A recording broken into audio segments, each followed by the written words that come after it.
Buenos días, un saludo especial para todos. Bienvenidos al tercer encuentro de la estrategia Diálogos para potenciar la educación superior inclusiva con énfasis en discapacidad. Esta es una iniciativa del Ministerio de Educación Nacional, el Ministerio de la Igualdad y Equidad, la Red Colombiana de Instituciones de Educación Superior para la Discapacidad y la Fundación Saldarriaga Concha. Mi nombre es Oris Mercado Maldonado, coordinadora del programa de educación inclusiva e intercultural de la Universidad del Atlántico, el programa Diverser, y líder del Nodo Caribe de la red CIES. Es importante para nosotros saber de dónde nos acompaña. Así que los invitamos a escribir en el chat el nombre de la ciudad, la institución de educación superior y la sede a la que pertenece. Pueden ir escribiendo, por aquí vemos, saludamos a la institución universitaria autónoma del Caribe, a ver, la Universidad de Pamplona, la Universidad de Medellín, la Universidad Pedagógica. Para nosotros es un placer saludarlos. Em, para optimizar el desarrollo del encuentro, les agradecemos mantener los micrófonos y las cámaras desactivadas. Les informo que esta sección está siendo grabada y les recomendamos que puedan dejar sus preguntas y comentarios en el chat de acuerdo con la dinámica del evento. No olviden diligenciar el formulario de asistencia que se estará enviando por el chat. Hoy nos acompaña en este espacio un invitado muy especial. Este es Ignacio Calderón Almendros. Ignacio es profesor titular en el Departamento de Teoría e Historia de la Educación y MIDE de la Universidad de Málaga, España. También es asesor científico de la Federación Iberoamericana de Síndrome de Down y de Down España, miembro del Consejo Asesor de la Red Regional Latinoamericana por la Educación Inclusiva, asesor de la Iniciativa por la Educación Inclusiva de Inclusión Internacional y el Banco Mundial, consultor de UNESCO y expertos internacional del Programa de Promoción de la Educación Inclusiva en las Américas, OEA, Oritel. Entrando un poco en contexto, antes de iniciar con la intervención de nuestro invitado, es importante que consideremos el papel fundamental que desempeña la universidad en el fortalecimiento de los sistemas educativos. En un mundo en constante transformación, las instituciones de educación superior no solo tienen la responsabilidad de formar profesionales competentes, sino también de generar conocimiento, promover valores y contribuir activamente a la mejora de políticas educativas.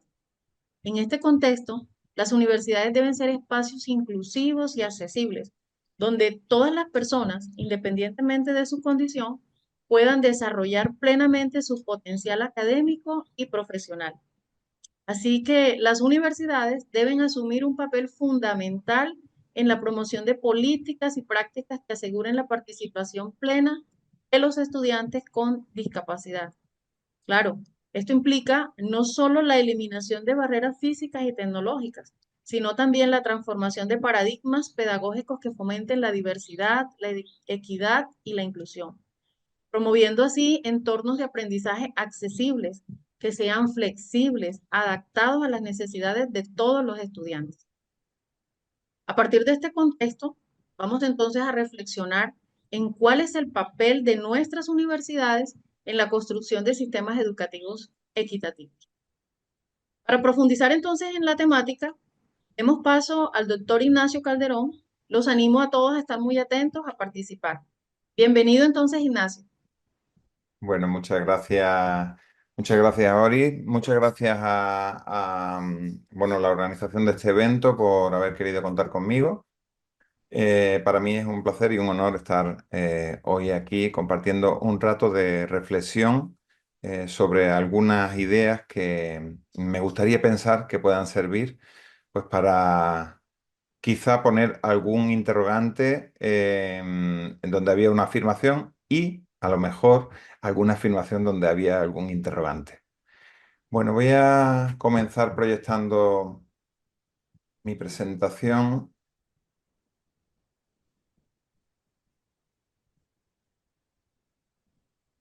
Mm. ¿Me dicen si se ve? Si se está viendo o no? Perfecto, sí, perfecto. Perfecto, gracias. Bueno, pues yo traigo, como decía, algunas reflexiones sobre eso que se ha venido a llamar educación inclusiva y repercusiones que eso tiene o que debería tener en nuestro trabajo en las universidades.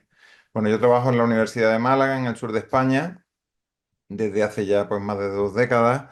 Tengo el placer de trabajar en la Facultad de Ciencias de la Educación, donde he aprendido mucho y he aprendido mucho de mis compañeros y compañeras, pero particularmente del alumnado que ha estado pues acompañándome.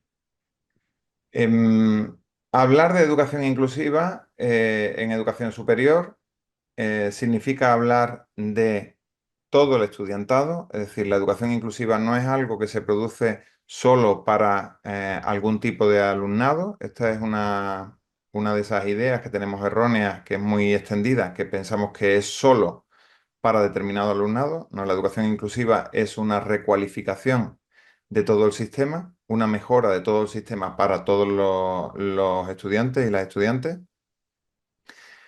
que pretende la presencia, la participación y el aprendizaje.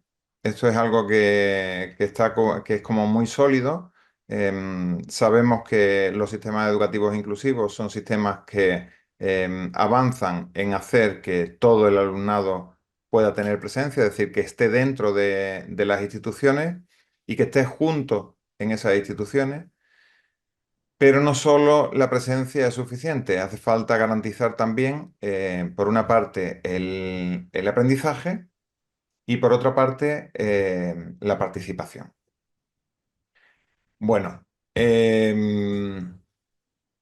para eso, ahora vamos a intentar pensar un poquito sobre todo esto, pero hay una clave que es cómo se concibe, y es que la educación inclusiva no es algo, no es un estadio al que llegar, no es un lugar al que llegamos y allí nos quedamos, sino que es un proceso que nunca acaba, es un proceso de persecución de un ideal que nunca está del todo construido y que seguimos esforzándonos continuamente para que pueda producirse.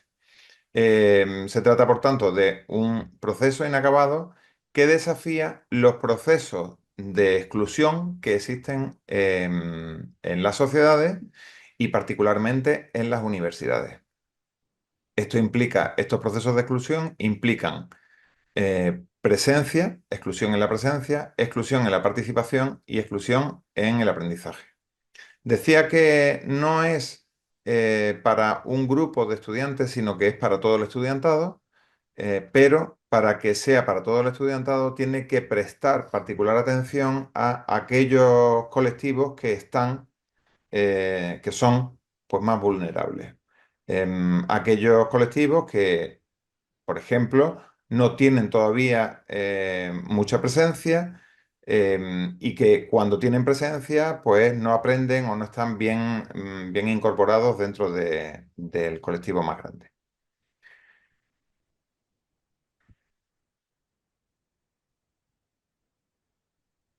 Bueno, traigo algunas historias que creo que van a hacer un poquito más amena la presentación y que para mí han sido muy significativas.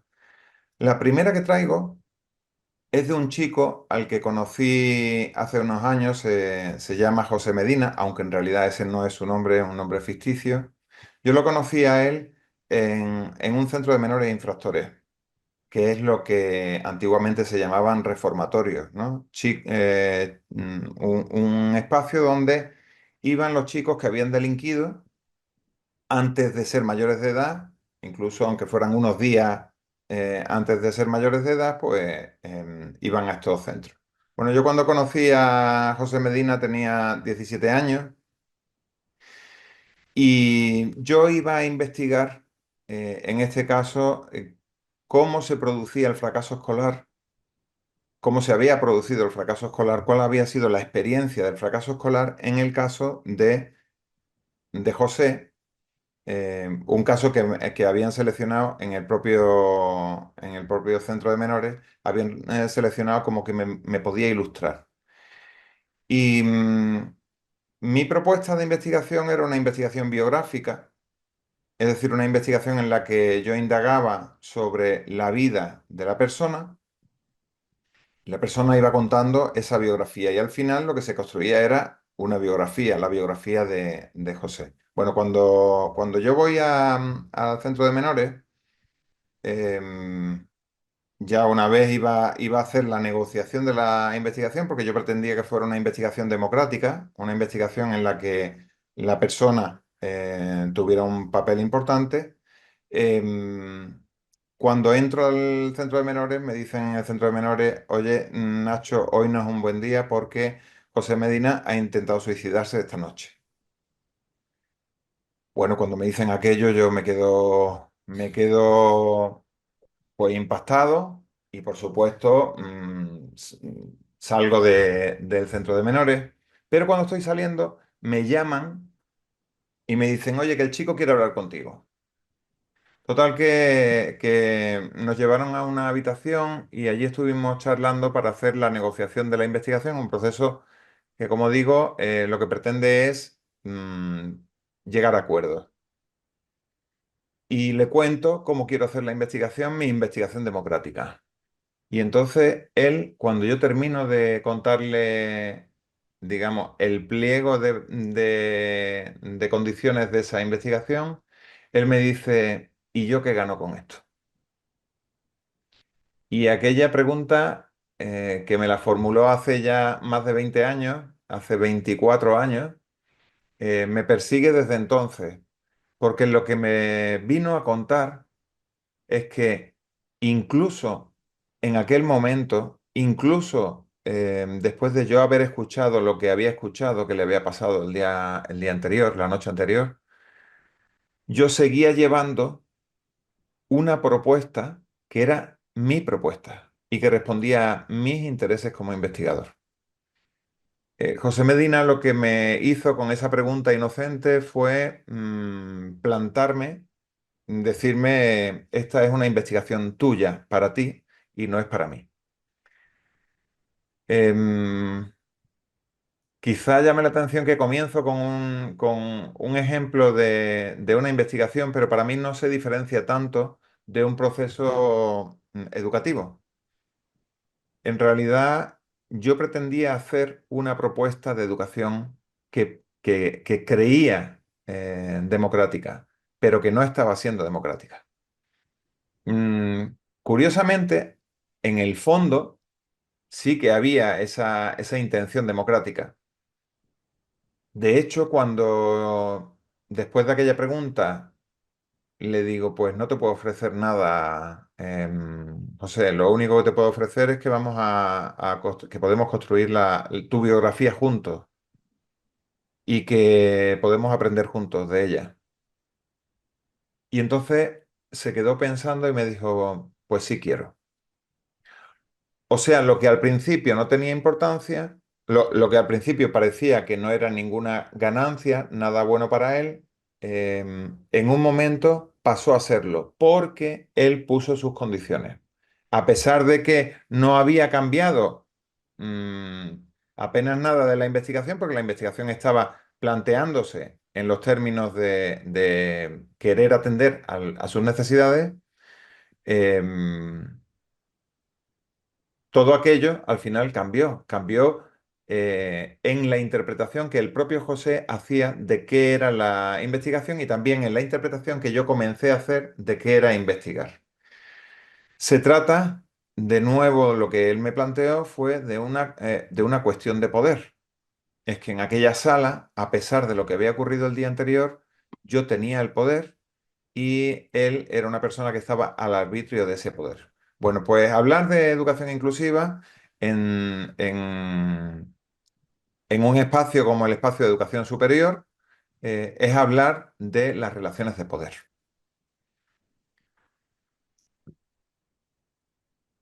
Y hablar de las relaciones de poder, porque, perdón, porque en realidad de lo que estamos hablando es de un cuestionamiento de lo que hasta ahora ha sido, hemos interpretado como lo normal.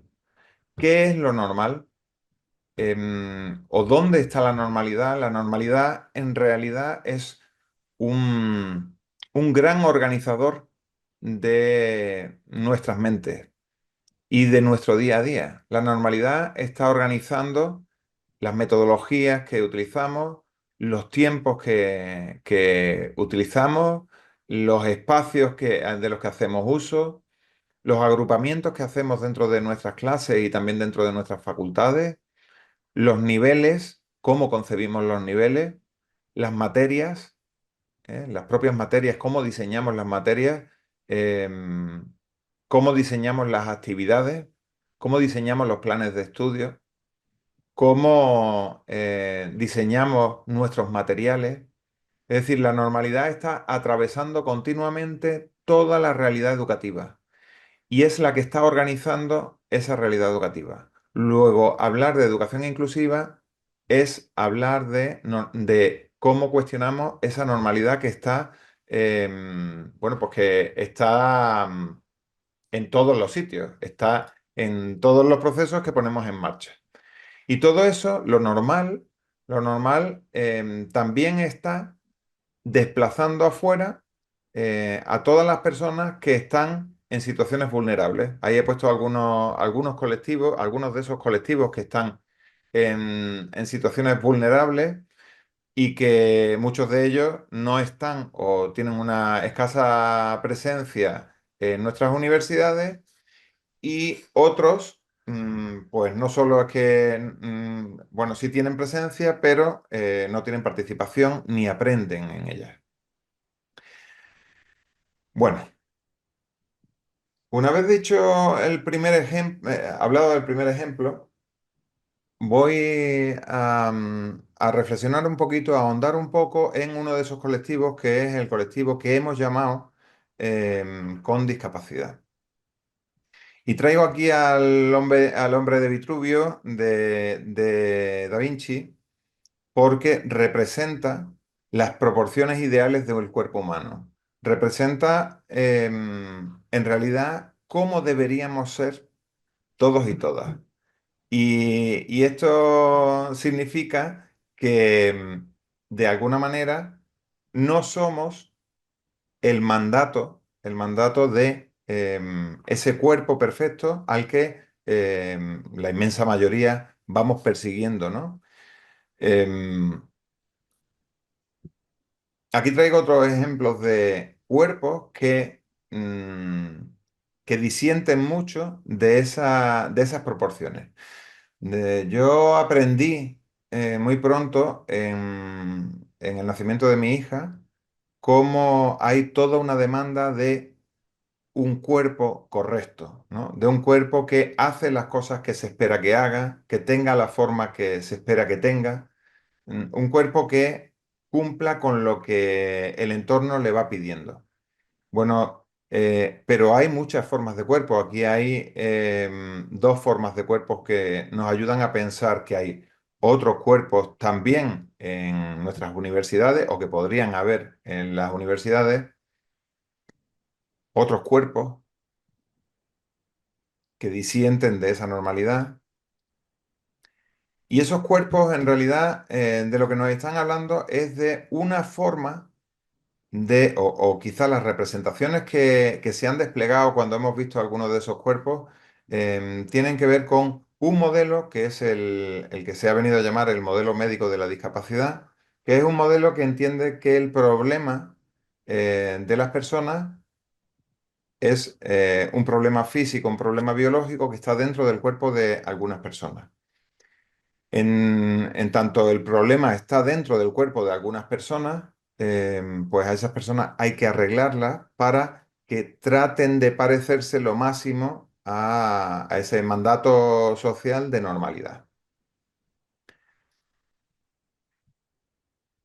Esto no es algo que haya ocurrido solo en eso que hemos llamado discapacidad, sino que ya ha ocurrido en otros colectivos. Aquí traigo una fotografía que es muy representativa de cómo hay cuerpos que tienen el poder y que están ejerciendo ese poder. Y traigo esta conversación, esta es la segunda, el segundo relato que traigo, una conversación que escuché en un programa de radio a Chimamanda Ngozi, em, que yo creo que puede ser muy útil para seguir pensando el itinerario que propongo para esta sesión. Tú te fuiste a Filadelfia con solamente 19 años a estudiar comunicación y a estudiar políticas. Me gustaría saber cómo influye en tu obra, pero también en tu forma de mirar el mundo, el ser tres cosas en Estados Unidos. Eres negra, eres mujer, eres inmigrante. Well, when I first came to the US, I was 19. And until I went to the US, I hadn't thought of myself as black because Cuando llegué a Estados Unidos, al principio tenía 19 años y hasta que no llegué a Estados Unidos nunca me había contemplado a mí misma como negra, porque no tenía que pensar en mí como negra. En Nigeria prácticamente todos somos negros. Eso pasaba porque para nosotros la raza tampoco es una marca de identidad. Pensamos en nosotros más bien en términos étnicos o religiosos, pero no de raza. Así que cuando llegué a Estados Unidos me di cuenta que de repente me había convertido en una negra. Y enseguida me di cuenta de que esta negra en la que me había convertido se veía marcada por un montón de estereotipos negativos y me resistí a aceptarlo al principio. A mí me costó un tiempo aceptar esta nueva identidad como negra. Bueno, traigo esta conversación, me parece, bueno, primero me parece una maravilla y segundo me parece muy retadora porque llega a decir, me convertí en negra. Es como que lo que ella está contando hace ver que, por ejemplo, la negritud depende del contexto. Incluso eso que hemos entendido como parte del cuerpo, incluso eso que hemos históricamente pensado como biológico, se convierte o tiene en realidad toda una representación social que la llena de contenido. Y la llena de contenido hasta el punto de que te conviertes en determinada cosa, porque se trata de una cosa, dependiendo del propio contexto. Es un proceso que se llama cosificación y que ya hemos aprendido para otros colectivos, hemos aprendido el sentido que tiene esa cosificación. Bueno, esto traía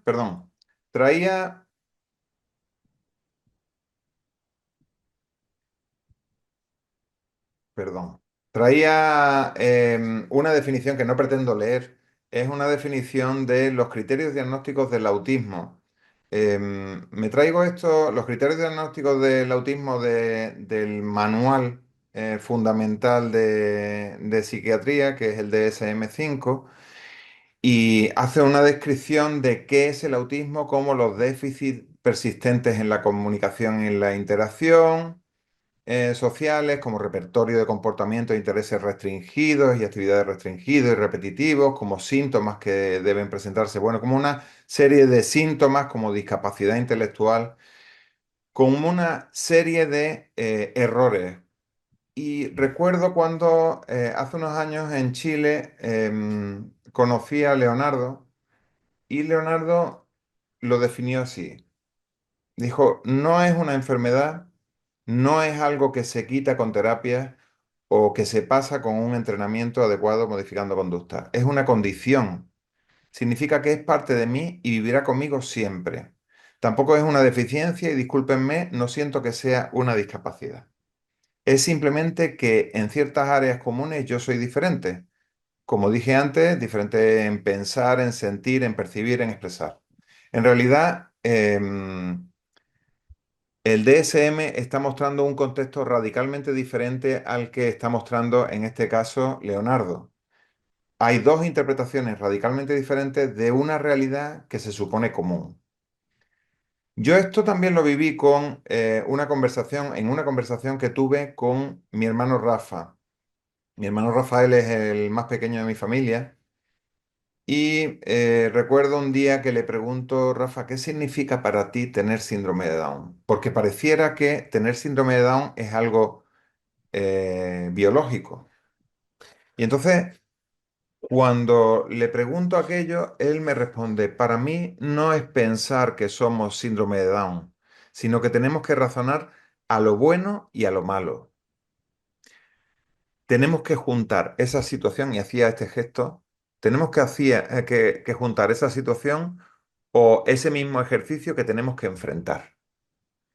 Y entonces yo no lo entiendo y digo, vamos a ver, Rafa, explícame un poco esto porque yo no lo he entendido, yo no he entendido lo que tú has querido decirme. Dice, sí, hay algo que no sabes. Dice, eso es lo malo y lo representa con un dedo. Dice, hay algo que sí sabes. Eso es lo bueno. Dice, y entonces lo que tenemos que hacer es juntar eso en ese ejercicio. En ese ejercicio que tenemos que enfrentar. Esta explicación, que a mí me parece magistral de una gran lección que me dio a mí mi hermano Rafa, lo que me venía a decir es que en realidad no se trata del síndrome de Down, no se trata del autismo, se trata de este gesto, de cómo hacemos unir lo que se sabe con lo que no se sabe. Eso se llama aprendizaje significativo y zona de desarrollo próximo. Em, claro, así él acabó diciendo, si hay algún fallo o lo que sea, es decir, si hay algo que yo no sé, que me estoy equivocando, dice, hay donde se puede mirar, hay donde se puede corregir. Luego, Rafa lo que está diciendo es que no es una cuestión que tenga que ver con la etiqueta de tener síndrome de Down, sino que en el aprendizaje, me decía, no tiene nada que ver aquí el síndrome. El aprendizaje es como el aprendizaje que haces tú de tu propia, tú mismo, ¿no? Es qué es lo que sabes, qué es lo que no sabes y cómo lo juntamos. Eso lo dijo hace ya pues, muchos años Vygotsky, que es uno de los grandes referentes en psicología de la educación. Él dice que hay una zona que se llama la zona de desarrollo próximo, que es lo que está entre lo que se sabe y lo que no se sabe. Dice, lo que está entre justo en eso que no se sabe, pero que con la ayuda de alguien más competente se puede saber, eso es la zona de desarrollo próximo. Entonces, lo que hay que buscar todo el tiempo es la zona de desarrollo próximo de cualquier estudiante. ¿Y cómo se consigue eso? Se consigue fundamentalmente yéndonos a la estructura cognitiva previa, es decir, a lo que el estudiante o la estudiante ya sabe, lo que ya sabía. Por eso es tan importante ir a las culturas de procedencia, ir a las culturas de los contextos donde ellos viven y ellas viven. Y en muchas ocasiones en las universidades trascendemos o pasamos de ese paso. Obviamos que para que se produzca el aprendizaje hace falta que la gente em, pueda conectar lo que ya sabe con lo que no sabe, con los nuevos aprendizajes. Y eso se llama, por una parte, generar conflictos cognitivos, es decir, ayudar a que el alumnado pueda poner en cuestión lo que piensa gracias a lo nuevo que se le está enseñando.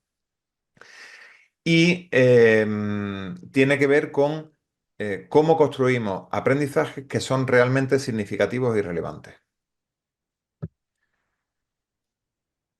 Bueno, traigo aquí otro relato que creo que puede ser de utilidad. Se trata de una entrevista que hacen a dos grandes pensadores. Uno se llama Boris Cyrulnik, que es un psiquiatra, uno de los creadores de la teoría de la resiliencia, y Alexander Jolien. Y comienza la entrevistadora preguntándole a Alexander, bueno, comentándole que le parece interesante que se presente en su página web como de esta manera, ¿no? Como escritor, perdón, como hombre, escritor y filósofo. Écrivain et philosophe. Et quand on va voir sur votre site, vous marquez écrivain et philosophe, mais avant vous marquez homme, écrivain et philosophe. C'est intéressant comme précision. Vous avez Oui, au cas où il y aurait des doutes. Oui, c'est bien de démarrer une relation sur des bonnes bases. Non, c'était juste pour revendiquer le droit d'être un homme à part entière et contre le danger d'être réduit justement au handicap. Ouais. Donc c'est ce que ça vous est déjà arrivé qu'on vous réduise à ce handicap moteur avec lequel vous êtes né, qui a fait que vous avez passé 17 années en institut. Oui. On vous a beaucoup résumé à ça et dénié ce profil d'homme finalement. Oui, Ouais. exactement. Profil qu'on vous a vous aussi refusé, profil d'homme, Boris Cyrulnik. On va parler de votre enfance. Vous avez eu tous les deux des enfances assez à part, très différentes l'une de l'autre. Mais vous aussi, en tant que juif, pendant la Deuxième Guerre, on vous a complètement dénié, même à 6 ans, tout petit, le droit d'être un homme plus tard. Oui, absolument. Je considérais que j'étais chassé de l'humanité et que j'avais pas la possibilité d'être, j'avais pas le droit d'être humain alors que j'en avais la possibilité. Donc il a fallu faire comme Alexandre, il a fallu gagner sa place. Bueno, la conversación me parece particularmente interesante porque nos trae una cuestión de una forma descarnada. Boris Cyrulnik muestra cómo vive parte de su infancia en un campo de concentración nazi. Y no se me ocurre una forma más gráfica y más bestial de cómo una persona podía convertirse en una cosa hasta el punto, en un trozo de carne, hasta el punto, eso, de haberse convertido en lo que hicieron, ¿no? Lo que hicieron con tantos y tantos judíos, ¿no? Y sin embargo, Boris Cyrulnik hace la relación con lo que está viviendo Alexander Jolien o lo que ha vivido Alexander Jolien. Dice, sí, en realidad es algo muy parecido, ¿no? Y Alexander Jolien ha estado reivindicando y tiene que estar reivindicando continuamente su condición de hombre. Es algo a lo que otros no nos tenemos que enfrentar, digamos que es una condición que se nos presume. Pero en el caso de algunas personas, por ejemplo, las personas nombradas por la discapacidad, es algo que ocurre. Bueno, este es mi hermano, no voy a poner el vídeo porque no va a haber tiempo suficiente. Este es mi hermano en un momento en el que en una entrevista yo le pregunto, Rafa, ¿cómo viviste tú el momento en el que en el instituto de secundaria él fue propuesto para para llevarlo a una escuela de educación especial? Propuesto no, vamos, querían echarlo de la escuela. En ese momento nuestra familia pues se negó y hubo ahí una fuerte lucha para conseguir que se respetara el derecho de Rafa a estar en la universidad, en el instituto, a permanecer en el instituto. Y Rafa hace una metáfora cuando yo le pregunto cómo se sentía, que en la primera frase de esta entrevista la cuenta. Un ataúd de los muertos, lo abro y estoy aquí. Bueno, no voy a seguir con el vídeo porque no tengo tiempo, pero la representación es muy gráfica. Rafa dice, en realidad me sentía como si estuviera muerto, porque el proceso de cosificación de haberte convertido en esa categoría, en la categoría de la discapacidad, anula a la persona y la convierte en cosa, hasta el punto de que la persona pierde incluso metafóricamente la vida. Bueno, en otro momento a Rafa, tampoco voy a poner esta entrevista, a Rafa le hacen una entrevista de radio, en realidad le hicieron dos consecutivas, y le preguntan, Rafa, ¿cuándo comenzaste con la música? ¿O por qué comenzaste con la música? Porque no he contado que Rafa y la familia se negaron a a que él fuera a un centro de educación especial y continuó con sus estudios, de modo que terminó el bachillerato, continuó y terminó el grado elemental y el grado profesional de música en el Conservatorio de Música. Entonces, Rafa se convierte en la primera persona en España que consigue el grado profesional de música teniendo síndrome de Down. Él, hay un momento en la entrevista en la que dice, le preguntan, bueno, ¿qué es lo que tú sentías? Y él dice, pues yo veía a la gente andando con su instrumento y yo pensé, y entonces le interrumpe el entrevistador y le dice, sí, pensaste, yo también. Y él dijo, no, no, no, no es yo también. La pregunta es, ¿yo por qué no? Esa es la pregunta, ¿yo por qué no? Y la pregunta no es una pregunta Oye, inocente, es una pregunta que ya se hicieron otras personas eh, hace muchos años pensando en sus propias situaciones. Dice Francisco Chico, ¿por qué nosotros no? Esa es la pregunta adecuada. ¿Qué hemos hecho nosotros para no tener los mismos derechos que los demás? Esa pregunta que se hizo Rafa y que se hizo Robert, por ejemplo, que se hicieron todos los que generaron el movimiento por los derechos de las personas con discapacidad, es una pregunta que ve delante suya unas barreras. Este fue un momento el año pasado. Ella es Rachel, vino de Nueva York a Málaga a fotografiar a Rafa, porque estaba haciendo Rachel su trabajo de fin de máster. Era el primer trabajo de fin de máster que una persona con síndrome de Down hacía en el mundo y había decidido hacerlo fotografiando, retratando a las personas que alrededor del mundo habían conseguido, teniendo síndrome de Down, estar en la universidad.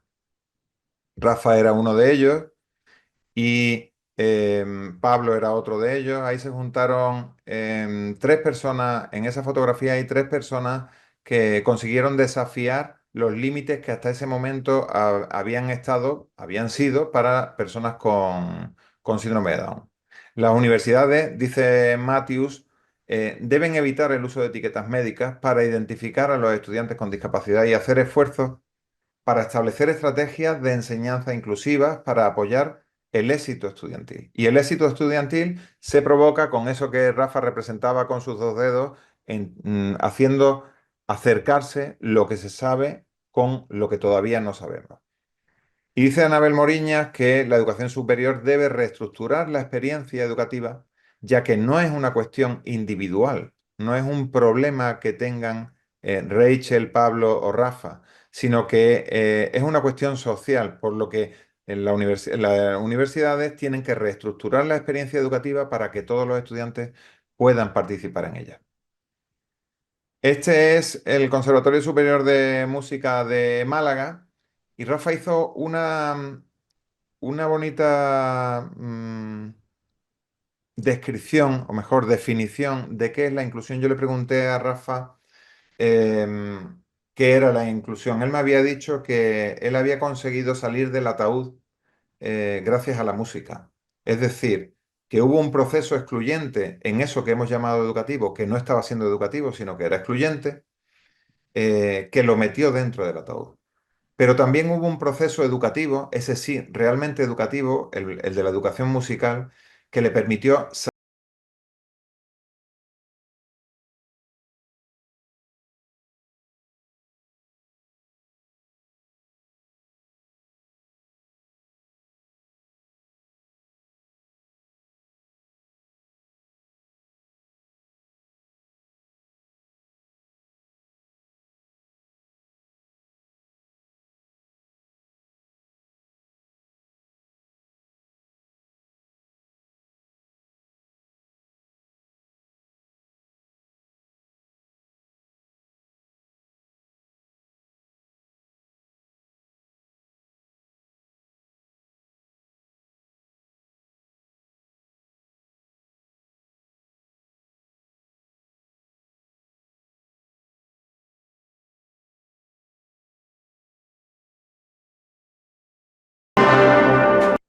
Yo le pregunté a Rafa por qué él había aprendido tanto en la música.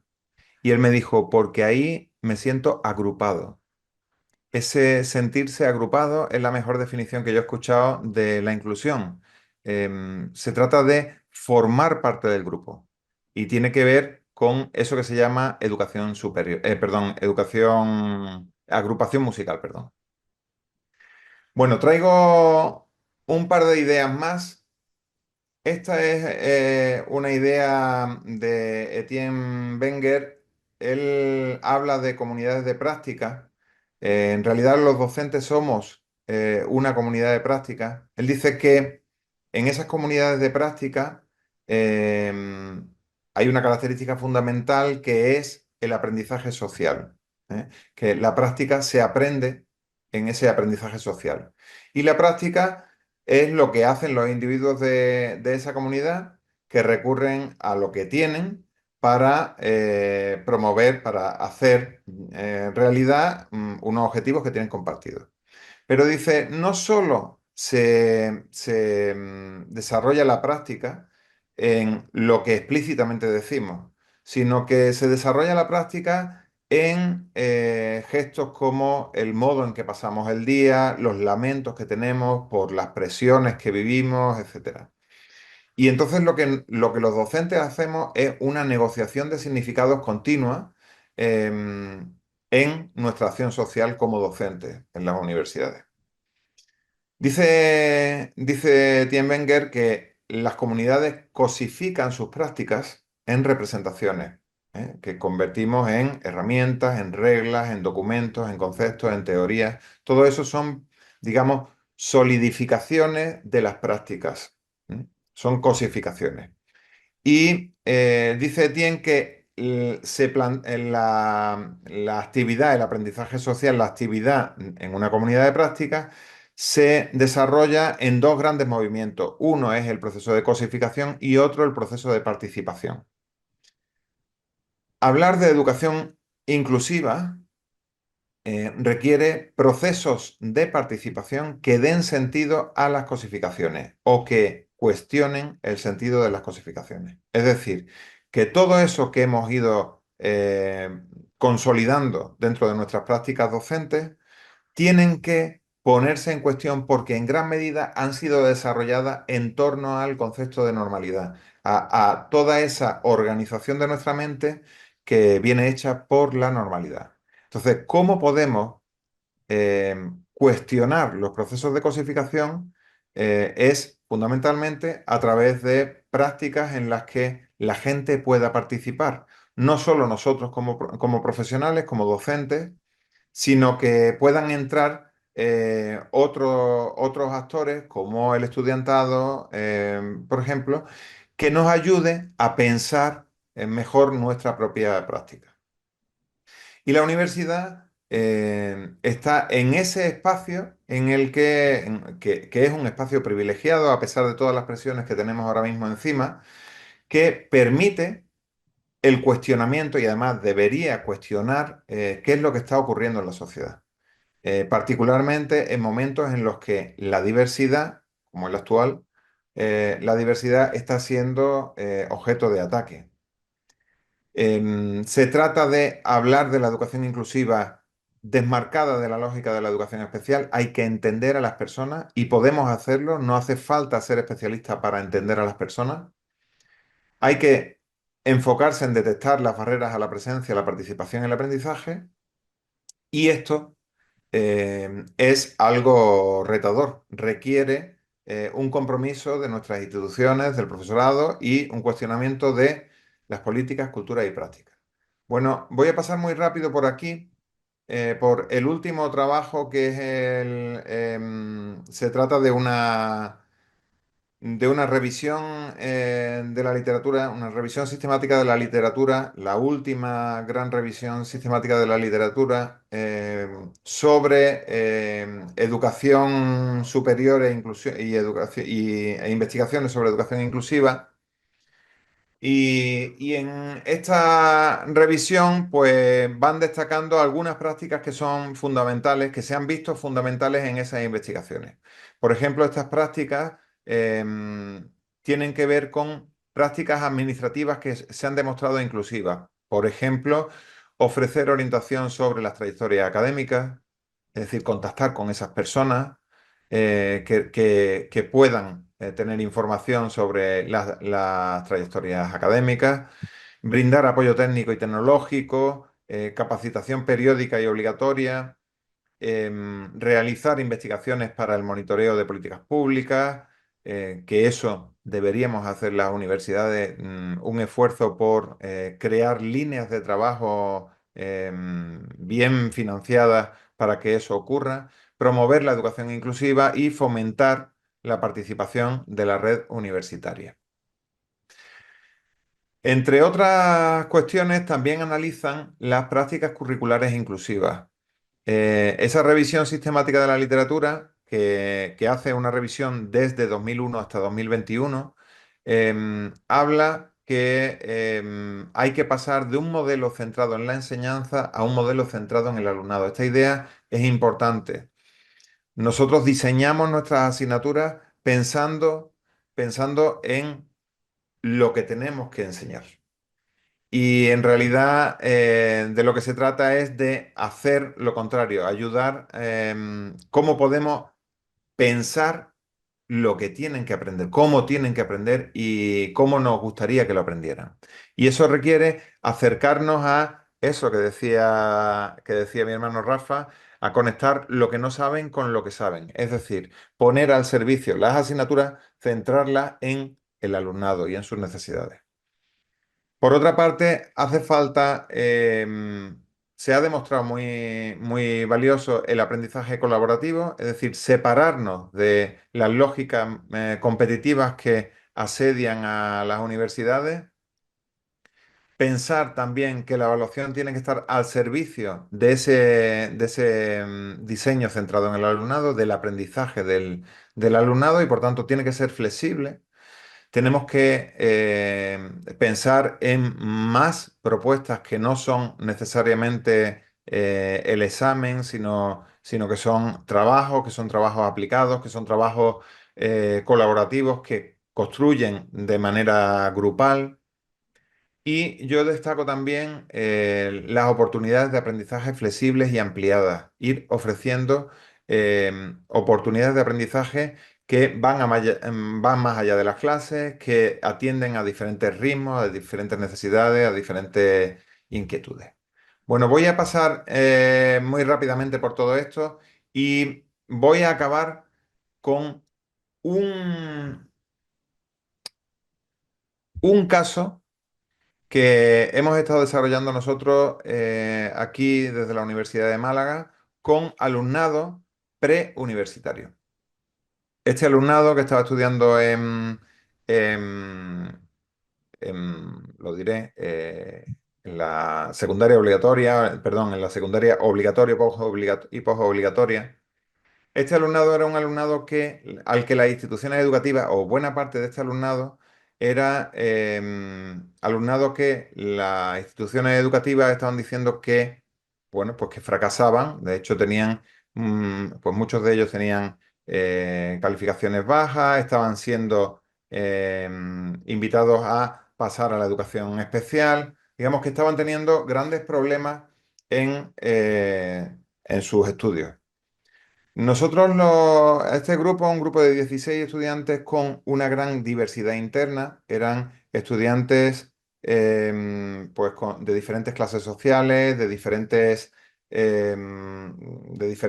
etnias, de diferentes procedencias, nacionalidades, alumnado autóctono inmigrante, alumnado con y sin discapacidad, con diferentes condiciones de salud, en fin, era con diferentes orientaciones sexuales, diferentes identidades de género. Todo eso lo comprimimos en un grupo pequeño al que le propusimos hacer una guía, en este caso fue una guía para hacer la educación más inclusiva. Era una guía planteada para otros estudiantes. La, La propuesta que le hacemos es que van a ser consultores del ministerio y que vamos a publicar una guía, pero para que esa guía se haga, tenemos que contar con sus saberes. Por lo tanto, estamos iniciando el proceso en una cuestión que es la confianza en que el alumnado sabe.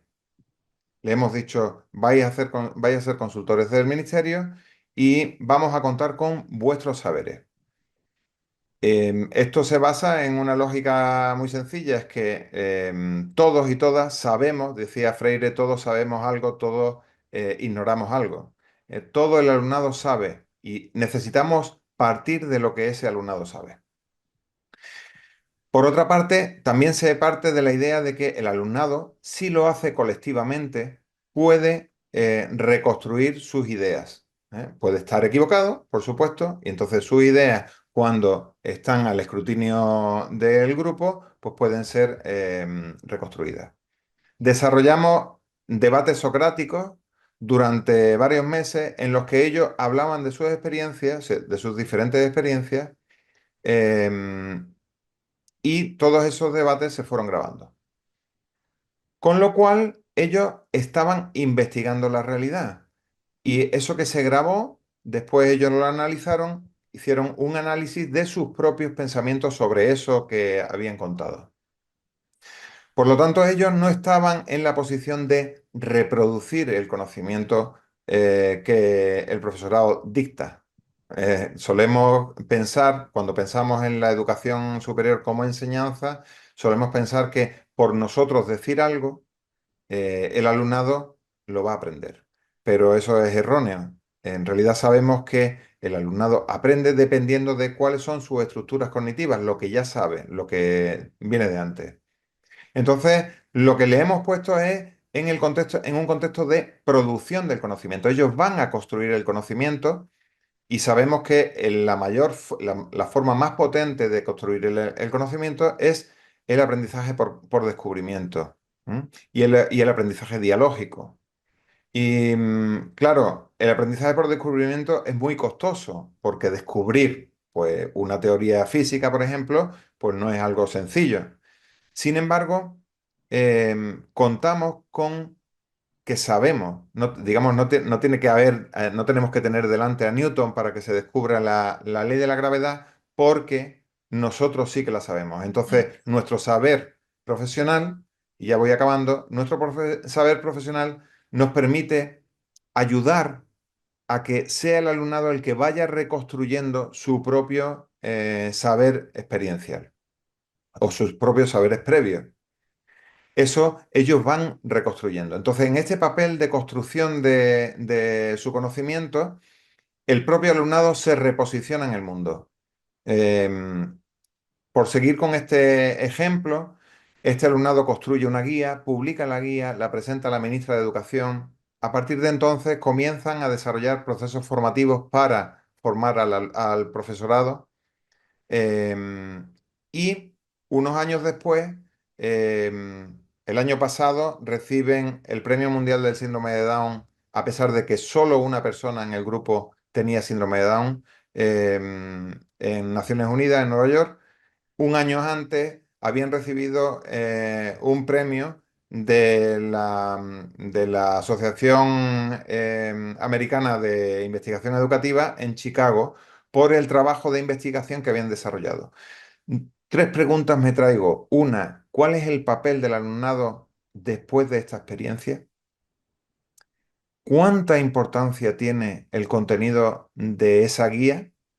¿Y cuánta más importancia tiene el proceso emocional que ha vivido ese alumnado, la significatividad de los aprendizajes, la utilidad del aprendizaje emocionado que han ido construyendo, que además los compromete con la transformación de la realidad? Bueno, esto es básicamente las propuestas que yo traía, la idea que yo traía.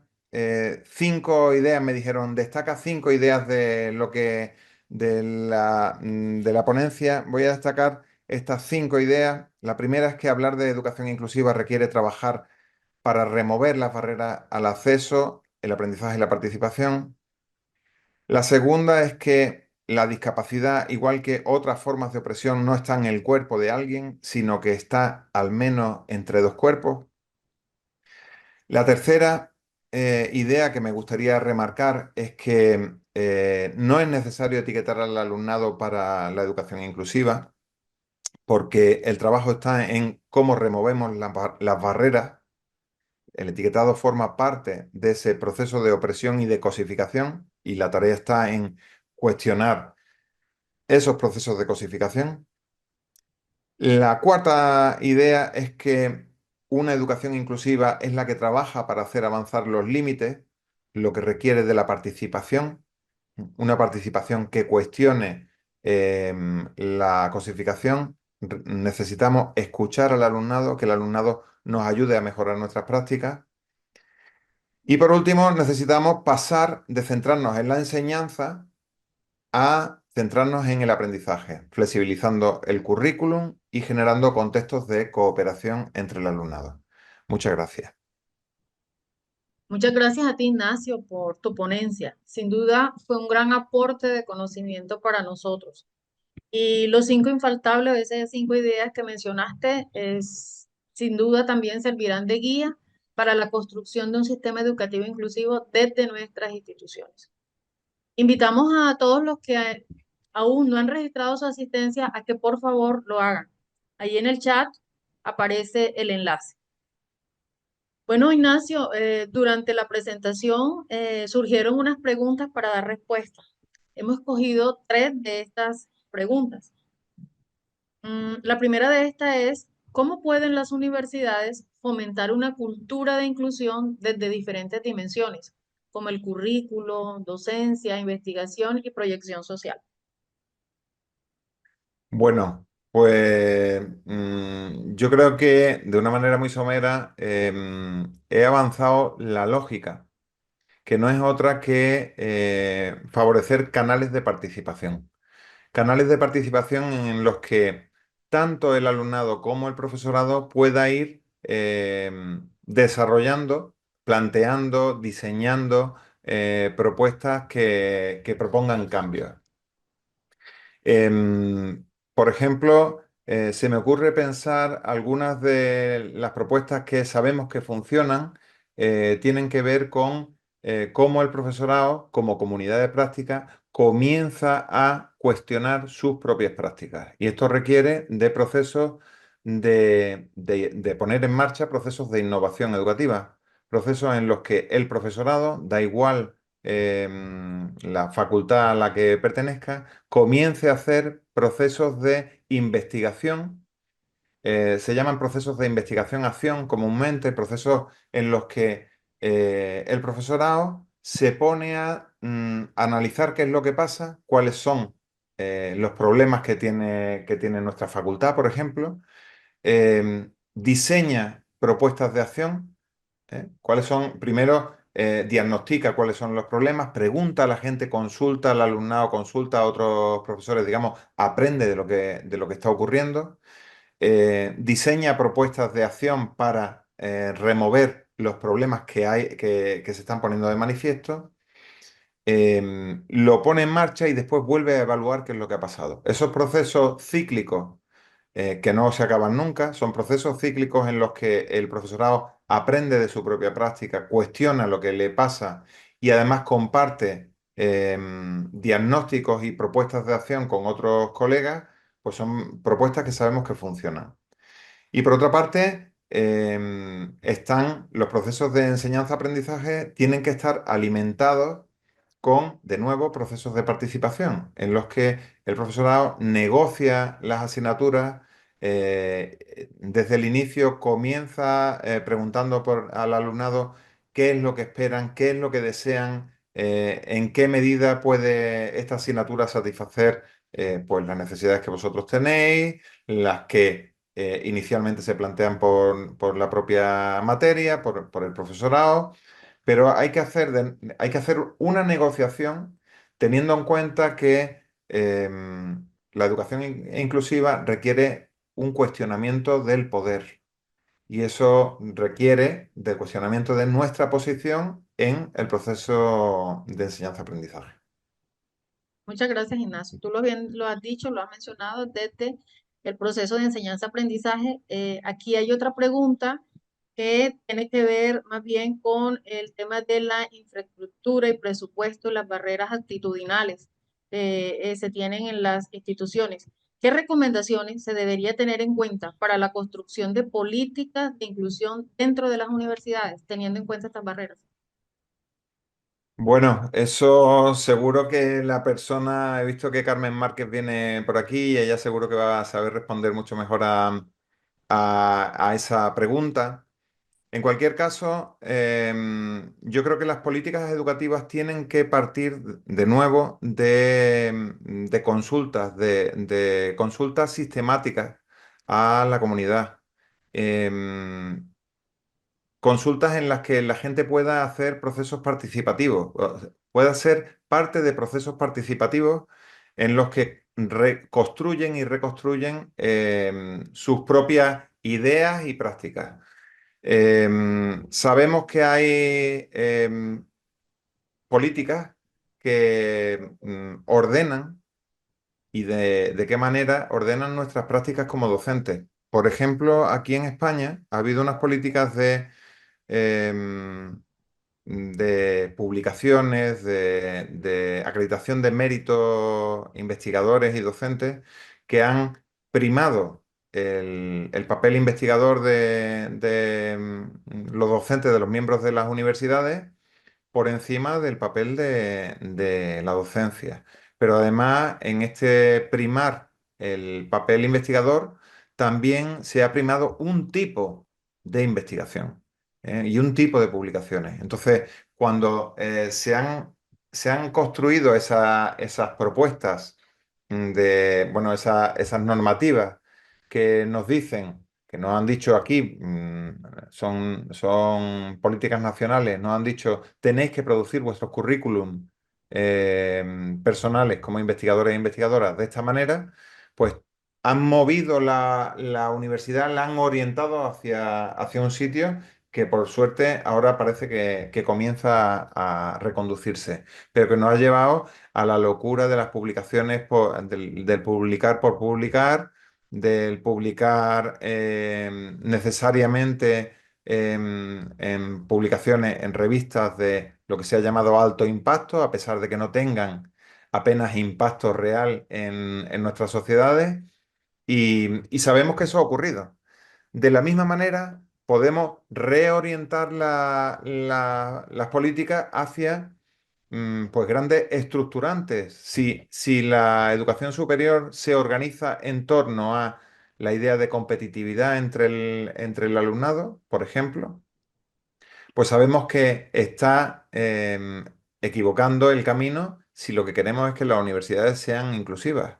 Em, y sin embargo, eso no va en detrimento del valor de los aprendizajes, de la importancia de esos aprendizajes que se generan, sino justo lo contrario.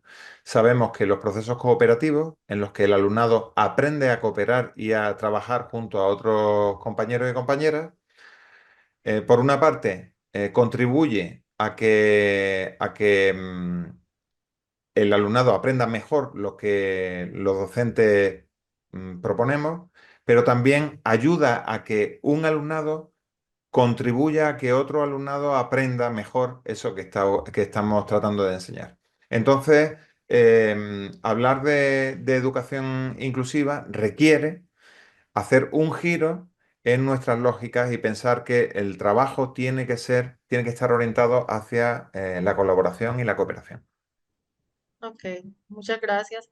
Y hablando precisamente de ese cambio, de ese giro que hay que darle, ¿cuáles serían entonces esas estrategias que han resultado en algunos casos efectivas para transformar las percepciones y actitudes, no solamente de los docentes, sino también de los administrativos y estudiantes, y así lograr una educación inclusiva en la institución?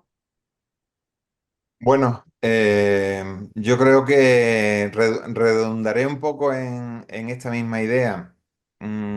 ¿Cómo podríamos hacer que las universidades estuvieran abiertas a las demandas, a las necesidades de particularmente las poblaciones que históricamente no han estado dentro de las universidades?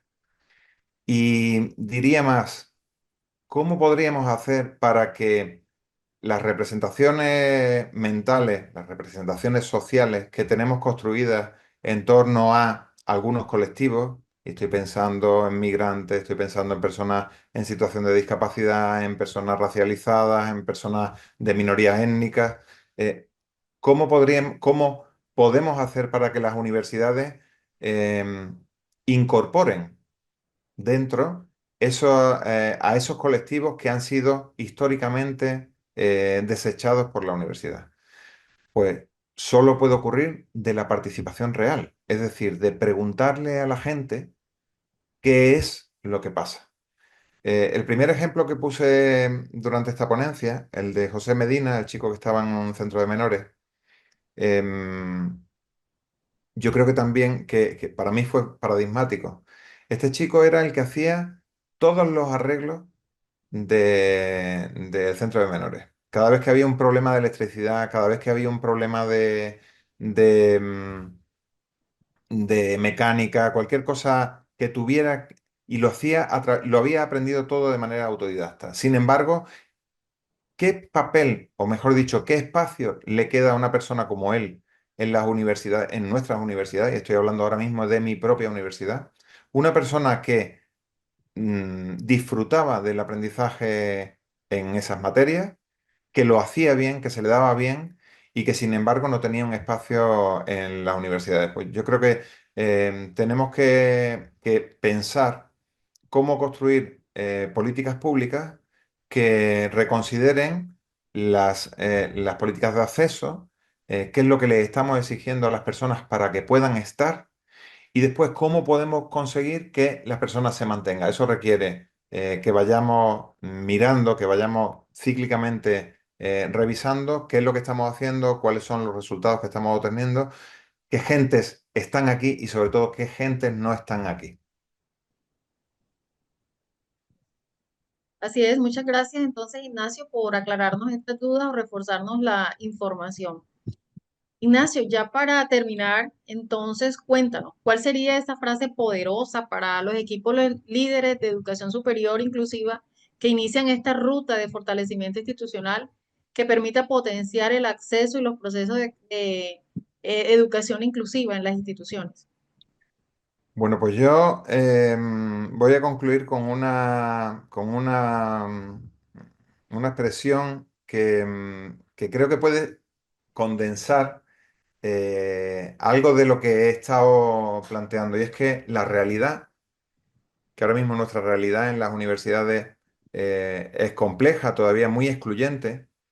No estoy hablando de Colombia, estoy hablando por supuesto, de Colombia, pero de España, de las universidades europeas, las universidades norteamericanas, en fin, las universidades de todo el mundo tienen por delante el desafío de abrir sus puertas a las poblaciones que no han estado en ellas.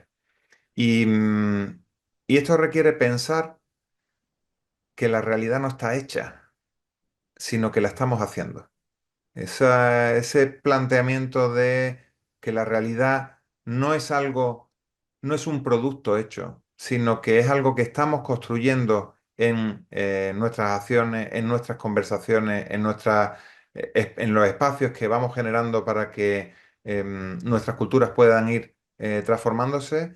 Creo que pone como algo alcanzable un desafío como el que tenemos por delante. Muchas gracias.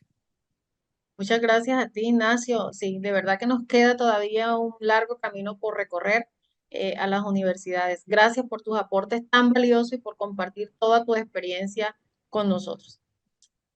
Como parte de esta conformación y consolidación de un sistema de la gestión inclusiva, si aún su institución de educación superior no es parte de la red colombiana de instituciones de educación superior para la discapacidad y está interesada en pertenecer, pues le invitamos a que puedan escanear el código QR que se encuentra en pantalla y puedan enviar un correo. Allí aparece el correo, redcies@gmail.com. Allí pueden hacer llegar sus solicitudes y sus deseos de pertenecer a la red colombiana.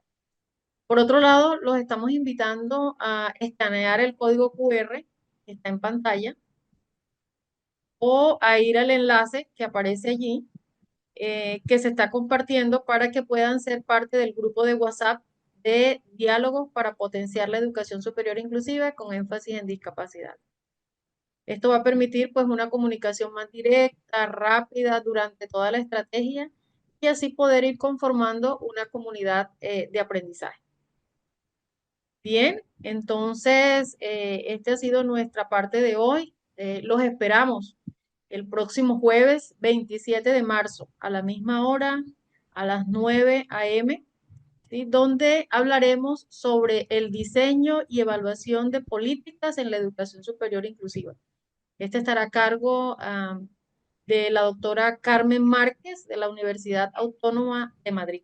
Así que va a ser un tema muy interesante, como también nos mencionó Ignacio, pues también traerá muchas recomendaciones para nosotros y nuestras instituciones.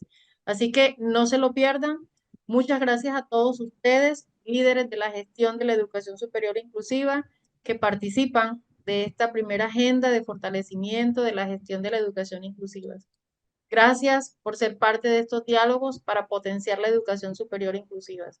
Sin duda, juntos podremos hacer posible una educación superior para todas las personas sin excepción, sin que nadie se quede atrás.